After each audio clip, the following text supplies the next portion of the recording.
And welcome to the Channel Studios here in London with your international news around the world in 5.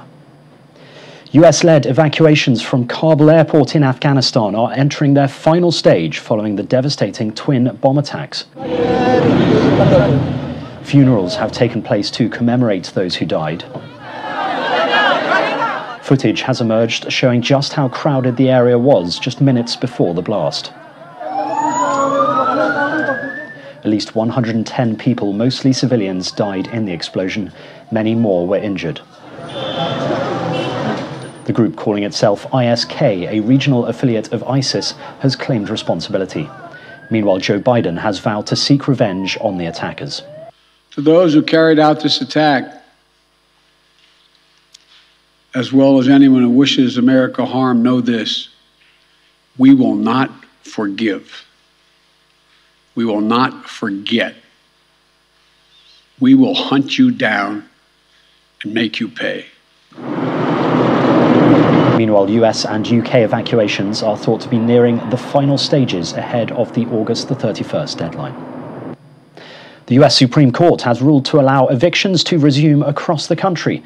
The moratorium was first put in place a year ago to combat homelessness during the COVID-19 pandemic. The Biden administration had argued that it was needed due to a spike in COVID cases.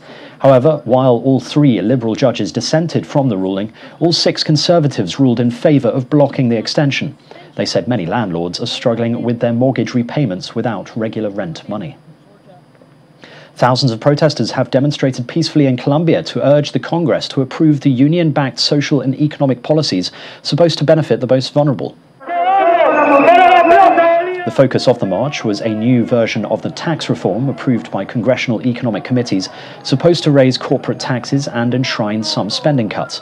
The organisers of the protests are pushing for an alternative package of reforms that include a monthly basic income of $235 for 7.5 million poor families for 13 months, free university education and financial aid for small businesses. The death toll has risen to at least 20 in the western Venezuelan state of Madeira following intense rains that caused mudslides and rivers to overflow. Authorities have said that they are working to restore telephone services in some areas. Several towns in the affected area are without electricity as floodwaters damaged transformers. More than 1,200 houses have been destroyed and 17 people remain missing as rescue workers search the wreckage. China's Supreme People's Court has taken aim at overtime work policies that are common among many Chinese technology firms. The so-called 996 is what some call the work culture of encouraging overtime, meaning working from 9 a.m. to 9 p.m. 6 days a week. The Chinese Supreme Court has published examples and guidelines of illegal overtime work culture. Backlash against 996 bubbled up in 2019 when a group of programmers and coders launched an online protest against the practice. Residents of Crimea and tourists coming to the peninsula for their holidays are now having to compete with swarms of jellyfish for a spot under the sun.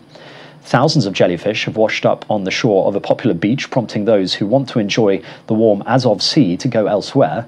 The rise in the jellyfish population is caused by warm and dry weather that has been stable in the region over the recent years. It reduces the amount of fresh water flowing from the rivers to the sea, eventually making the seawater saltier, creating an ideal environment for the jellyfish. And finally, Apple's chief executive Tim Cook has received more than 5 million shares in the technology giant as he marks 10 years in the job. A company filing with the US Securities and Exchange Commission, watchdog, shows that he sold most of the shares for more than $750 million. It is part of a deal he struck when he took over from co-founder Steve Jobs. And that's your international news around the world in 5. Now back to the Channel Studios in Lagos.